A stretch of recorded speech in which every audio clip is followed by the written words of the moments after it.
We no afraid, we no see no one where we afraid of. We no afraid, we no see no one where we afraid of. Yeah, this is Everton Blender, and it's all about the young police from Jamaica, seeing Young Police Channel. Big up yourself, Everton Blender said that. We no afraid, we no see no one where we afraid of. Blessed love, Rastafari. Yes, welcome to the Jamaica Young Police Channel. To our loyal viewers, subscribers and Patreon member.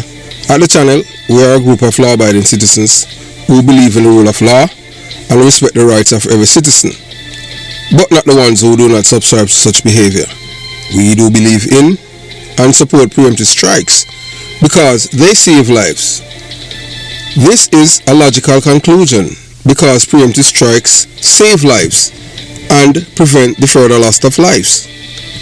We are all about saving lives at this channel. We at the channel aid criminals with a passion and do not want them over here. We do not want your views, your subscriptions, your likes or your comments.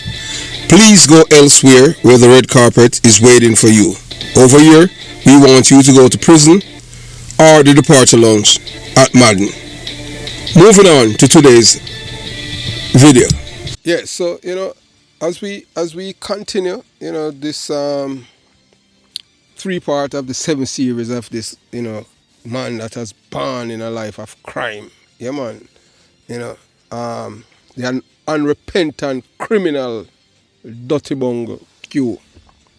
So welcome back to part 3 of this revealing 7-part series. We continue to delve into the life, crimes and twisted mindset of career criminal Q, more aptly known as Dirty Bong Q.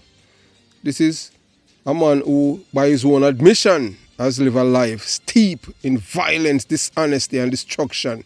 A career criminal whose lack of remorse is appalling as the crimes he boasts about. For those just joining, this series is a raw, unflinching look at a man who has unapologetically embraced a legacy of criminality, a legacy that's begun in his own family and has continued to infect communities far and wide. Dirty Bong Q is no ordinary criminal. He's a predator, a self-styled king of chaos, and someone who thrives on fear and manipulation. A career criminal with no remorse. In this part of the series, we explore more Dirty Bong Q's shocking confessions. He doesn't just recount his crimes, he glorifies them. For him, robbery, extortion and murder aren't staying as his record. They are a badge of honor, trophies in a career defined by lawlessness. Listen to his words. You will hear the arrogance of a man who has never faced true accountability. He talks about his victims as though they were obstacles in his path, not human beings with families, dreams and lives of their own. To him, their suffering is inconsequential. What matters is his power, his dominance and his ability to take what he wants without fear of consequences.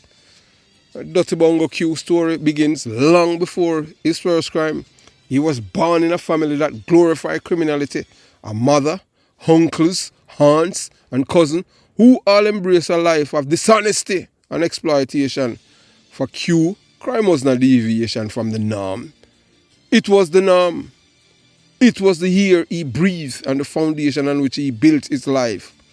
But while some might use such as an upbringing as an excuse, Q uses it as a point of pride. He doesn't see himself as a victim of circumstances. He sees himself as the inheritor of a dynasty, a legacy of corruption that he has not only embraced but expanded. The mindset of Dirty Bong Q, perhaps the most disturbing aspect of Q's story in his mindset, he doesn't see himself as a criminal. He sees himself as a success story in his twisted worldview, his ability to rob, extort and kill without remorse. Is something to be admired. But what kind of man celebrate destruction? What kind of man boast about the lives he ruined, the fear he spread, and the communities is destabilized. Dirty Bongo Q is not a man seeking redemption. He is not someone who regrets his actions or wishes to make amends. He's an unrepentant, unapologetic, and entirely committed to his life of crime. A name that reflects the truth. Let's be clear. The title Sir does not belong to someone like you. To call him Sir Q is to elevate him, to give him a measure of respect he has not earned and does not deserve. That's why we call him Dirty Bongo Q, or Career Criminal Q. Names that strip away any illusion of dignity and reveal him for what he truly is. A dirty bungle, caroused and bonkers, and a criminal-minded person. So it's a title reserved for those who uplift their communities, who live with honor and integrity. Dirty Bongo Q, on the other hand, represents the very worst of humanity. A man who takes without giving, who destroys without building, and who boasts about the harm he causes. The enablers and admirers. One of the most troubling aspects of Q's story is the support he received from enablers and admirers. Like the big man parlor, dancehall news and reviews. We soon do a video on that. Corros and corrobongos and dirty bongo too.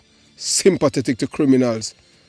There are those who tune in into his tales with fascination, who sees crimes as a stuff of legend, and who glorifies actions rather than condemning them. But let me be clear. If you admire a man like Dirty Bongo Q, you're a part of the problem. You are complicit in the culture that allows criminals to thrive. You are validating his actions, excusing his crimes, and perpetuating the cycle of violence that plague our society. The fight against criminality. As we continue the series, it's important to remember why we are here.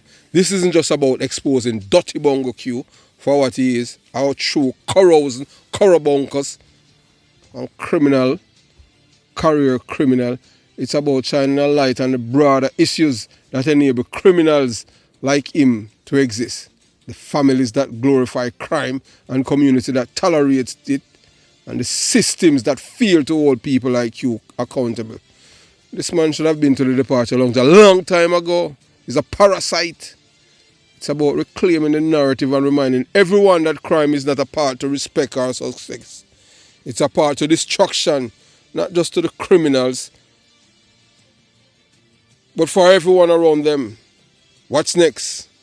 In the next installment, we will delve deeper into specific crimes Dirty Bongo Q has committed and the impact they have on the victims and their families.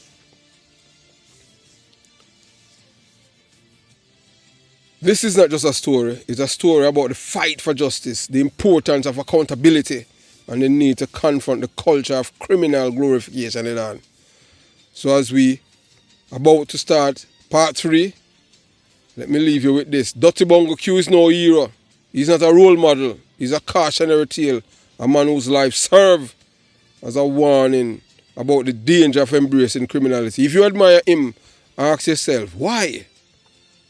If you support him, ask yourself, what that say about your values?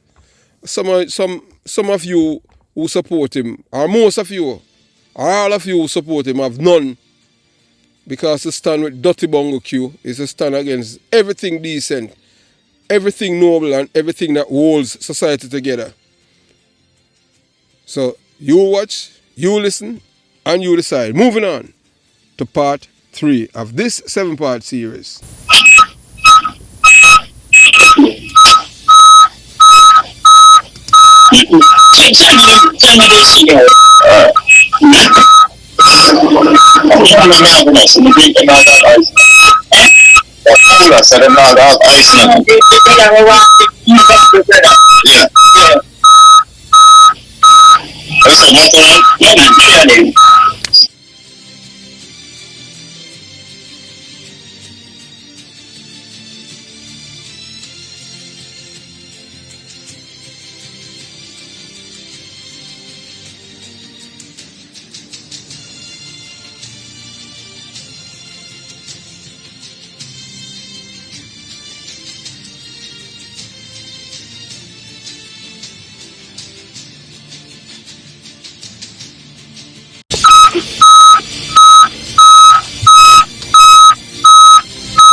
Yeah,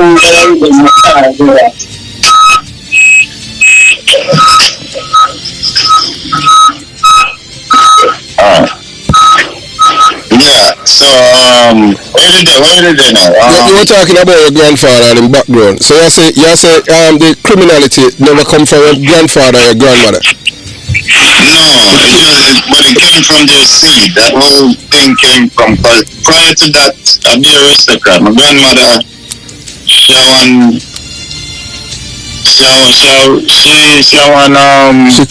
high color woman. She classy, yeah, she classy.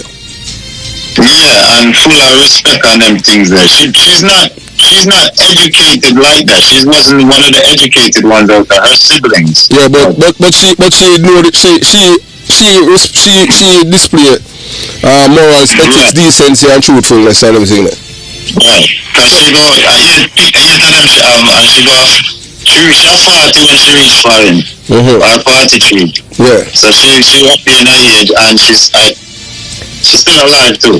Right. And she still was able to send for her 8 picnic, you know, and she tried with them, but them choose another path. Yeah, and the crazy thing is, the one of them intellectual, all of them went to school except maybe the younger, the last one, they just turned out fully bad, but the rest of them was all educated people. Yeah, the leader now, the first one, the first one in the start with. So it's one of your uncle influence you in a crime? Yeah, my uncle them, no one of them, the one of them. And yeah, you know, the one of them, so my mother wasn't around. My mother was a bad girl, you know. But yeah, she was a different kind of bad girl. She wasn't a criminal, like, but the whole our friend them a criminal. Yeah. Alright, so say for instance now, she work and live decent life also, right? So say for instance now, one of our brethren them get locked up. Yeah. Alright, so you know say now, cause she can come with her paperwork and her talking, and by the time she don't talk to police, and them will let him go. So that's big. That was like her thing, and like I grew up, drugs, guns, everything around my first gun me put me on my hand, and I take me find it in a suitcase. Yeah, 45 court, okay? So so all of your uncle them live in the same house? Everybody live in the same house?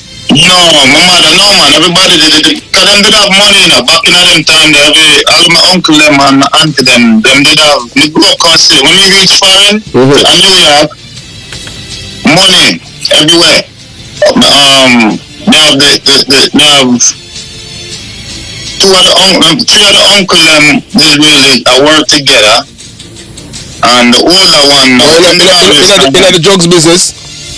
Yeah, they start out together, you know, but a college boy them, like, you know, the two of them are the college boy them. Yeah. And but you know, wait, man, I don't know. A college boy, you know, one of them now, I don't know, when he was younger, I don't know how he ended up with so much links.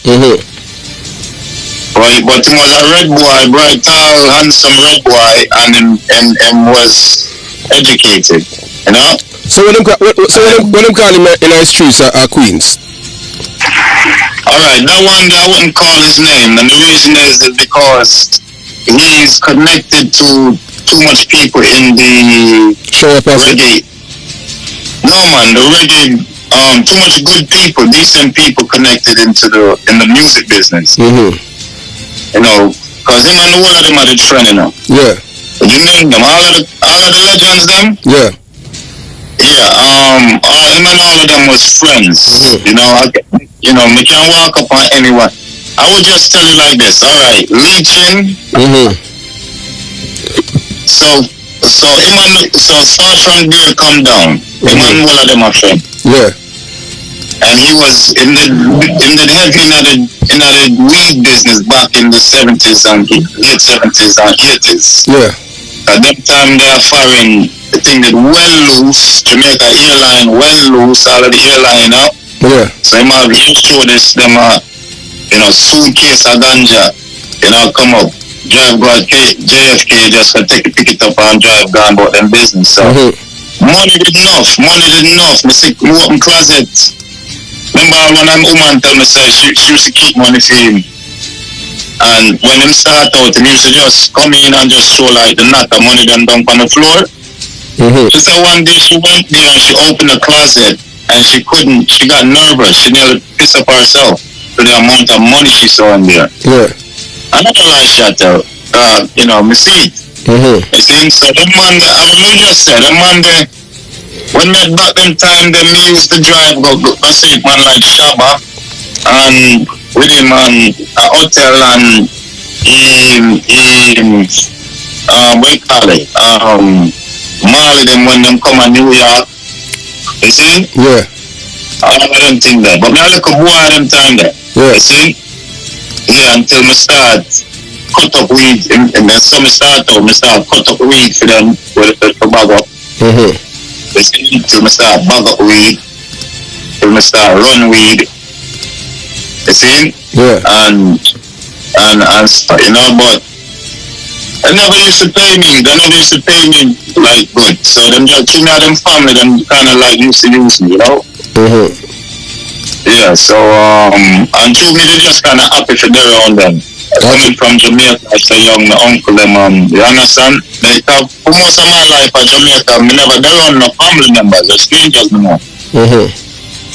A batter forth all about, abuse after abuse, you see?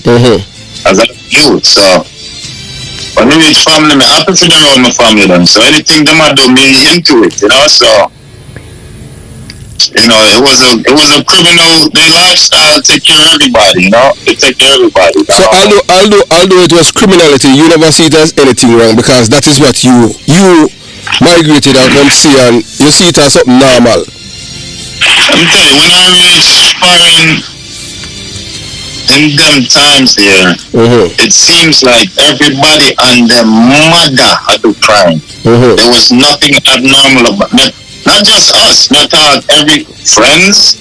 I don't know nobody who wasn't into crime. All I go down to the Yankee there. In my neighborhood. When we go up on the road, every yard man out on the road is crime. Yeah, also the Yankee them are also. So I don't know nothing about nothing. It's just once in a little while now we get a glimpse of a decent life. You understand? A different lifestyle. Me start the road early from the 11-year-old. Wow. You see? Yes. Yeah, so, by the time you're 12-year-old, my mother get me, coming to me underage, so I couldn't get no place myself. So she tried to get a little furnished room for me. And then time that pay for one and take out a phone in her name for me. So at that age you live by yourself? Yeah, man. So you don't have any siblings? Yeah, man. I have brother and sister and everything. So, you're the eldest one? Yeah. So the rest of your other siblings are born in America?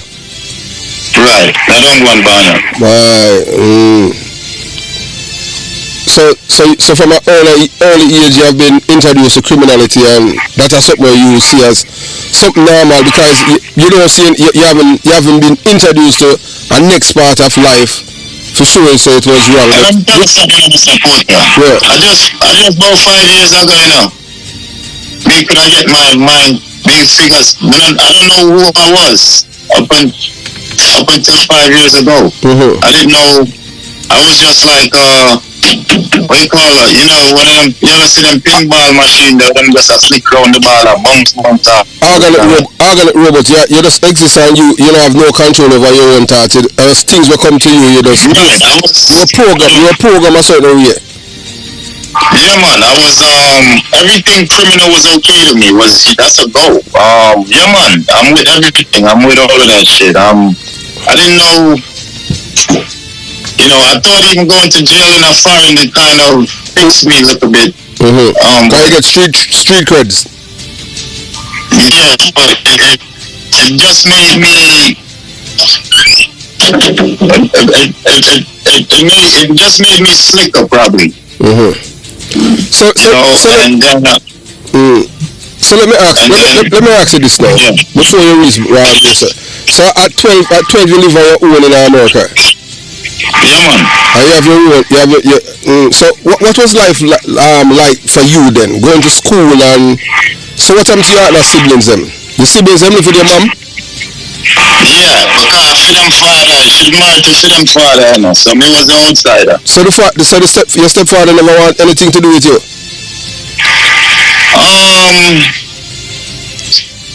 Be honest, man, because look, I don't think it was really my family because of them on that part. I think I was ready to go. At 12? I do things for them, put me out. Oh, okay. So you've been rebellious because wow. Yeah. So you know, them say me go school, me not come in. Me not go school. I go to the mall, I go to school, me and my friend go to the mall and go thief. You know? But my thing still, you know, what reason is, you know, because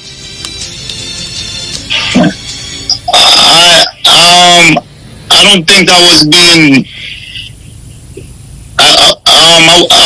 because maybe it wasn't my father, so maybe it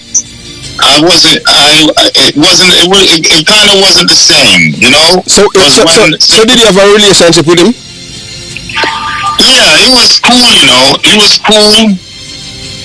cool to be honest. But from an early age, it wasn't a father figure. Not to me. He wasn't. Not to me. He wasn't a father figure to me. He was just somebody there. Bills. So he never sit down and talk. So alright, so when you come from Canada or come over, he never sit down and talk with you and tell you what he expect from you. No, sir. Nobody not do them things there, no man. Sit down and talk and come. No, sir. You gotta figure that shit out yourself. So nobody never asks you what you want to be when you get old or anything like that? No, sir. One teacher asked me, just for foreign. Yes. So I'm an astronaut and that's me know racism. My first experience of racism. You mean you talk about it? Yeah. You know, so nobody never pushed me. Nobody never encouraged me. Nobody, only some white people still. When they get locked up, like in the institutions, them juvenile institutions and stuff, you see? So let me ask you this now. So you did get your papers and thing? No, I never looked about them, you know. Your mother never looked at your papers? Yeah, no. I didn't have them enough. I didn't have papers for the country, but from Jamaica. I was supposed to leave Jamaica and go straight to them, but the people in my didn't stay within Jamaica. True, them I get the money from my mother a month time. Them no want to let me go. So I almost kidnapped my cousin that have to come kidnap me from them. Cause visa, everything that come through, and them don't carry me to go to the interview. And all them sitting there, and you see, and when my mother call up the people them say, yo, the visa is ready. I just them not come pick it up. You see? So but they keep the day when me forgot now and me don't show up and my mother call ask what happened, them I tell my mother about me did have lice, and you know, so them my mother said I never shave off the pic, so she realized that I was gone, so she set up one of her cousins she did have done at the time. But come take me away from them. Oh, so you never get for collect your green, you never get for collect your package up our embassy if you come up? No, so what happened now, through them time the Canada now as a picnic, I could have just fly up on passport, you see? Yeah. So through me have some family at Canada now, from my grandfather's side now, you see? I go to them first, you know? But although you are a child then still, but you know, they should have figure some way of take you for the embassy to collect your package. You understand what I'm saying? Yeah, but I don't know, bro. I don't know. They just, I don't know. You know. Well, you're not control over that because you were a kid then. So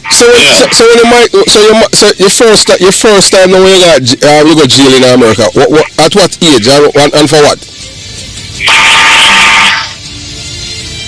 All right.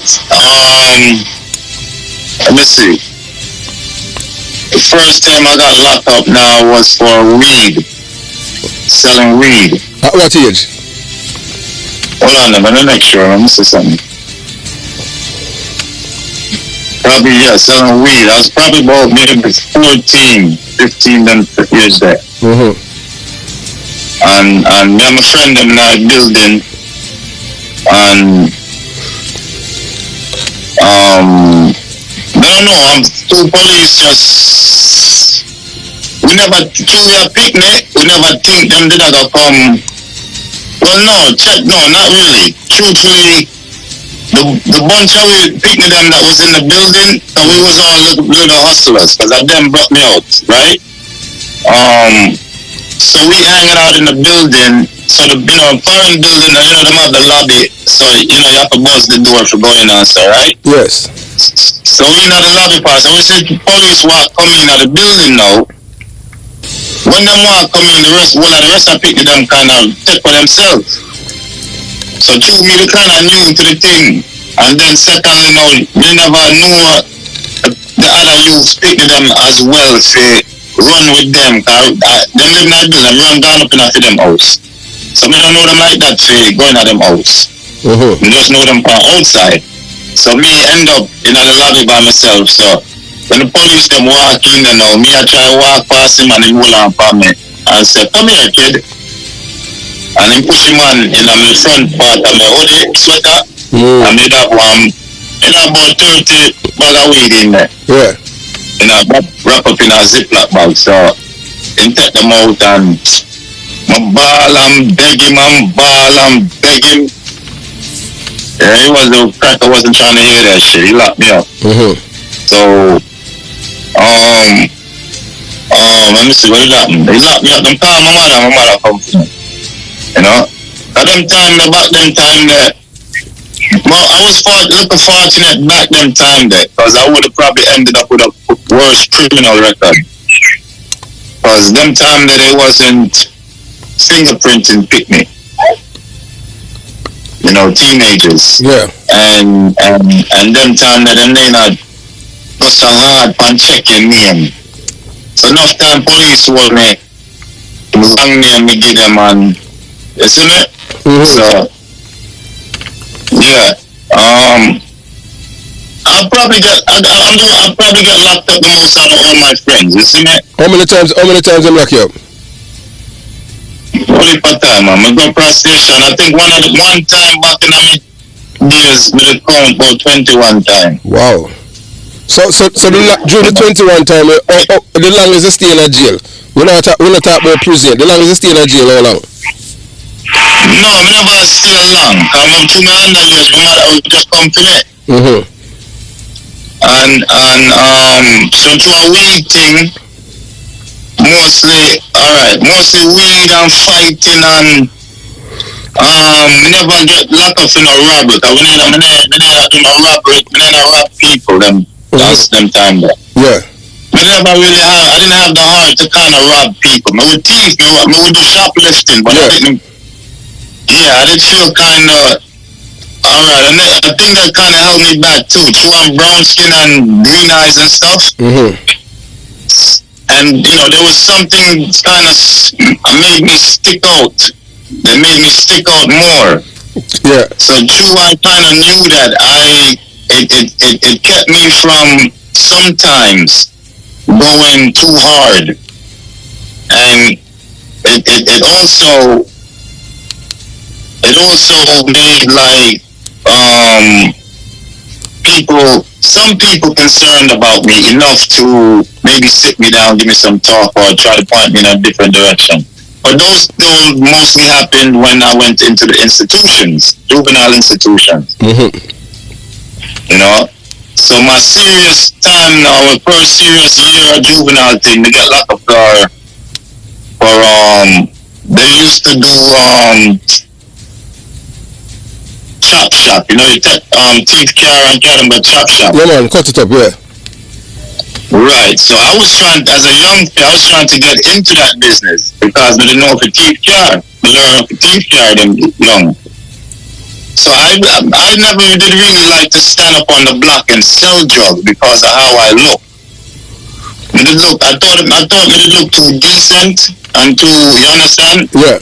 And my family, where they kind of come from, although the whole of them are gangsters, you never look at them and tell that. Because everybody's in suit and ties, driving BMWs, and you see, alright, so my uncle, although my biggest drug dealer, but he married to a doctor. You see, my mother, you know, she married to a lab technician. So them still married? There was that balance of outward look to the family. You know, as decent people. You know, they look like at any time they can stop what them are doing and they will just be perfectly fine. They need to really do what they're doing because everybody in my family then was smart. You see? Well, and them know if they articulate themselves. Right. Everybody could talk well, you know, well educated, and you know, walk into any bank and them thing. All of my uncle them they doing house, auntie them own them house. They come see them, knowing them have them own house at them age there. Everybody that hustle, everybody that do something. Most of them was circled around the uncle that was heading everything. You know, but he was kind of a miser, so he might kind of mash it up himself because over time he wasn't treating everybody fairly. So any of your uncle them all of them alive and everything? Except for that one. That one dead? Him dead? The mastermind? Yeah. Yeah, the mastermind you pass on. I'm sick or them kill him? No, him did cancer. I like some gunman in Jamaica, man. Him did have everything. I tell you how they move, man. When he moved to Jamaica, aristocrat, he moved on. Oh, so okay, so after him make all that money and everything, him relocate back to Jamaica? No, he used to be regular back and forth because he had a family in Jamaica. He was married in Jamaica and married a foreign too. What? Yeah, man. So them style them you know, and so that money is big, you know. So I'm flying regular, and him have ear stewardess. Them I carry the thing for him, and I carry the money. You know, him have some of the artists them. Big artists, but me not call them name though, you see? Yeah, that's cool. But me know them. You see? Yeah. Legends, you know, at them time there wasn't nothing, so him used to shop around them and kind of finance them a little bit while them around the studio, you understand, at daytime. So love music and... So when he pass on? He passed on, what, 2016? Oh, okay. I think 2016 or 15, one of them. So he's the only one that pass on. So you until you other eight of them you say your grandmother have. So 7 of them leave. Yeah, man. Yeah, 7 of them still alive. So how many siblings you have, brother and sister? 6. 6 of it, is it? I grew up with 4, but I went to prison and 2 more came, so I don't know them. I didn't grow up with them. Oh man, so at what age? So at what age now you end up now? That's you end up in a prison. What were you arrested and charged with? Murder, gun, robbery. Those are my charges. Those are basically the only charges I get. So what they say happened? What the police them say happened? What you say? What? Because you did your time already. What really happened then? No man, I'm in the drug game, man. I know. So what happened? Yeah, me never like stand up on corner and sell drugs. I didn't like the look of it, how people, cause me carry myself as a decent person. You don't look at me and tell me I'm a criminal. Yeah, you want to say them thing, yeah.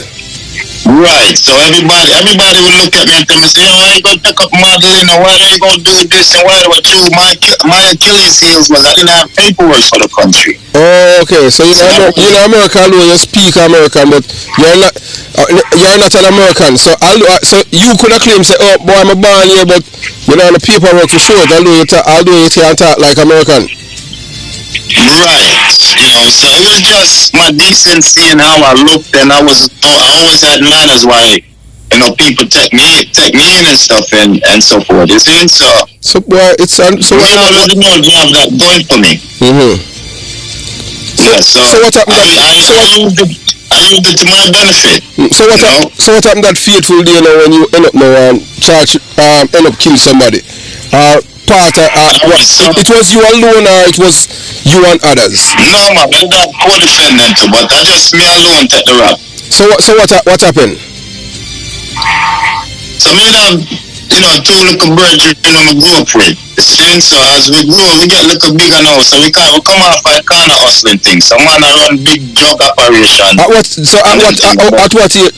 age? What age that was?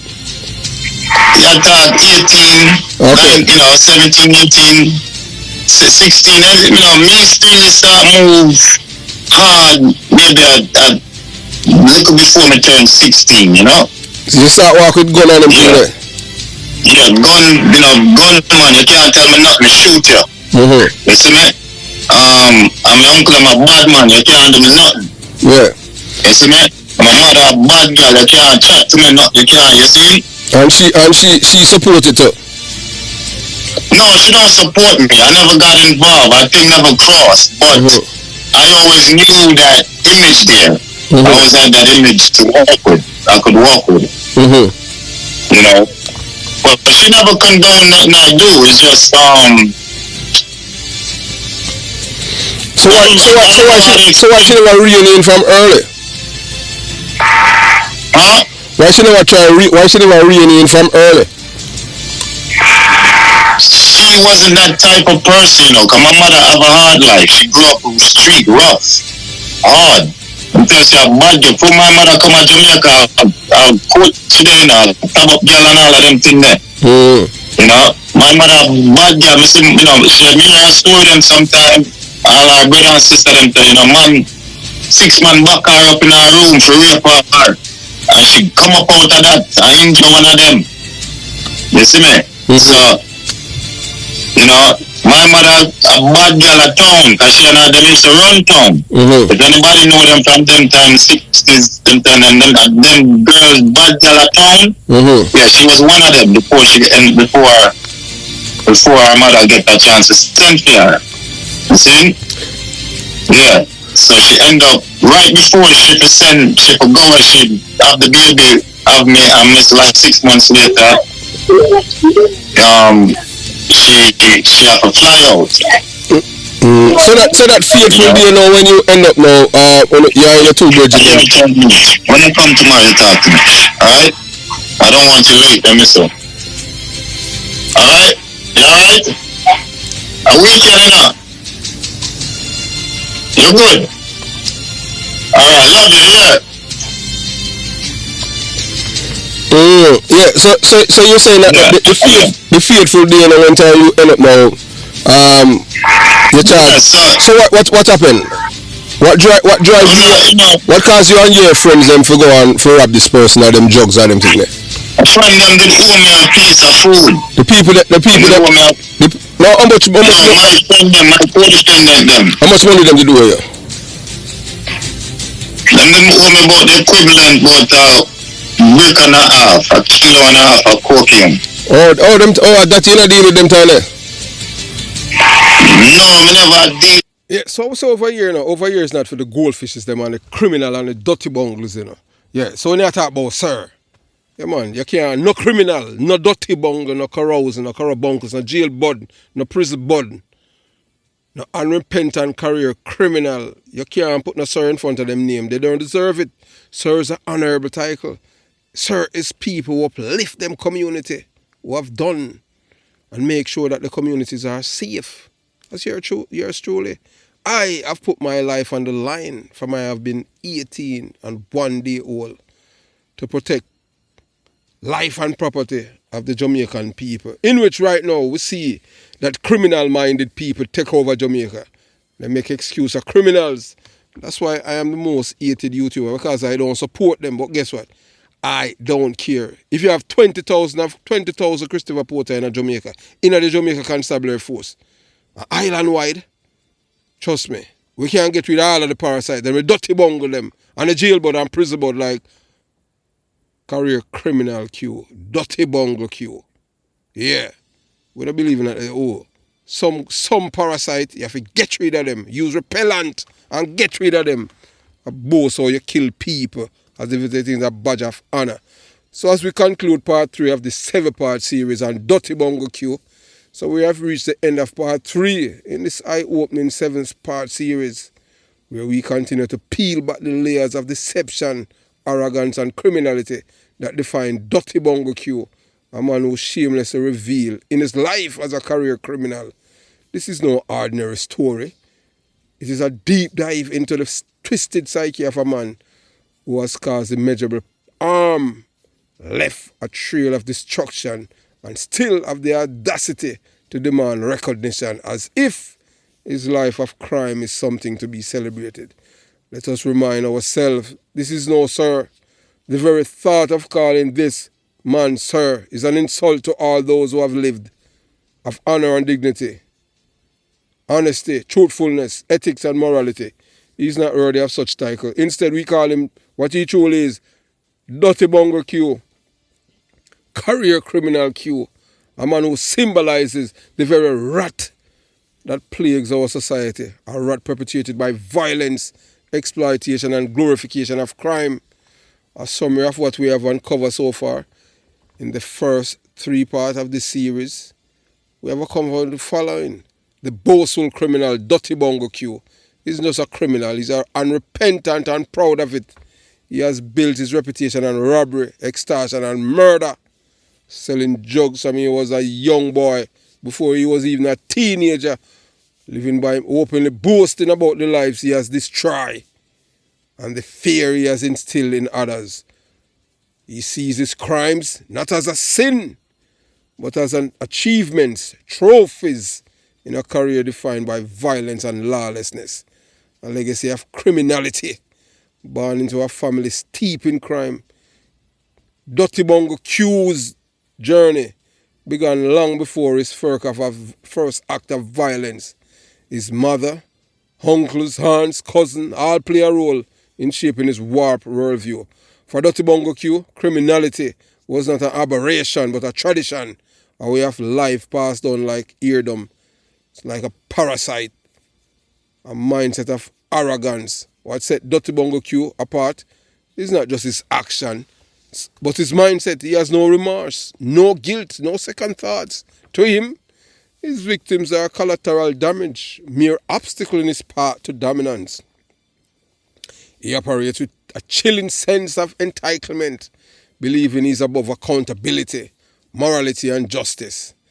The hypocrisy of criminal glorification, one of the most disturbing revelations from these first 3 parts, is the culture that enables and glorifies criminals like Dirty Bungle Q.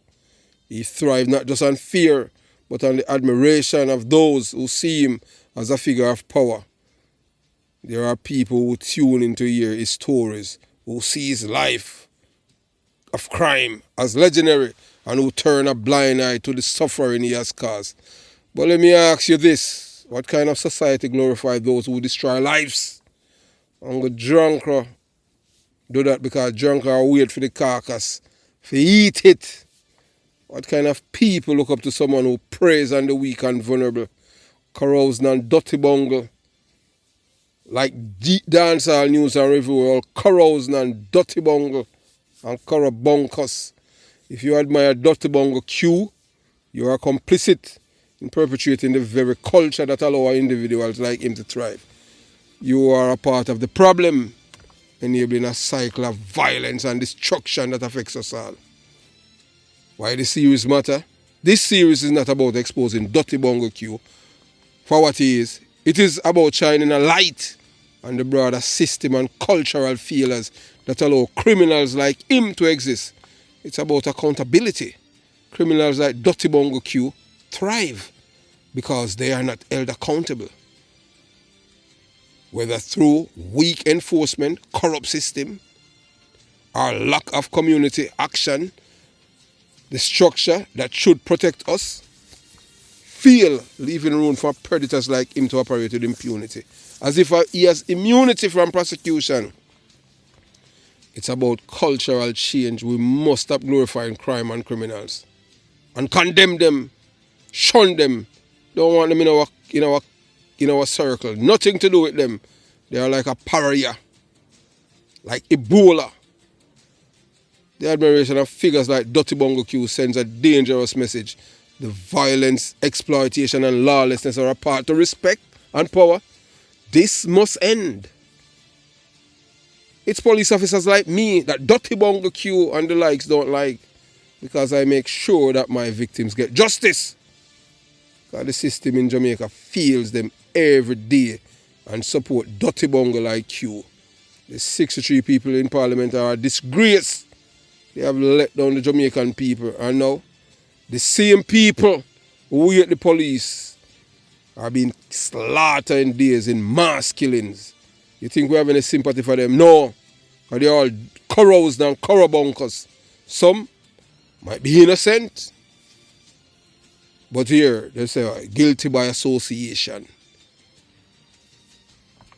It is about reclaiming our communities. Every story of Dirty Bongo Q's crime is a reminder of lives he destroyed and the communities he destabilized.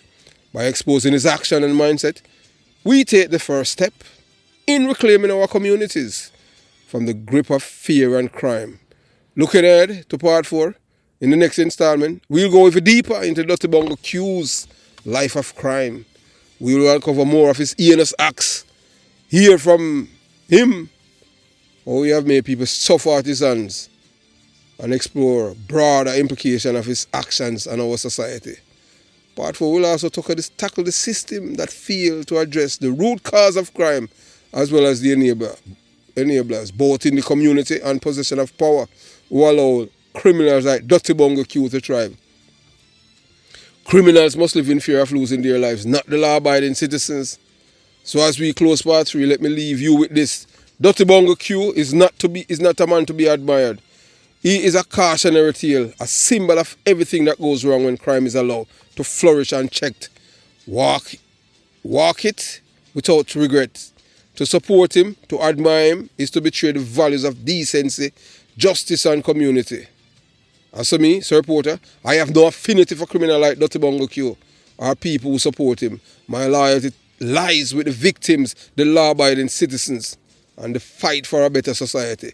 So stay tuned for part 4, where we will continue to expose the truth about this unrepentant career criminal and the system that enabled him. This is not just his story. It's a call to action for all of us to reclaim our communities and our values. If we respect the sanctity of life, Dirty Bongo Q, we will gladly give him a nice one-way ticket to the departure lounge. Have yourself a beautiful day. Jamaica Young Police Channel out.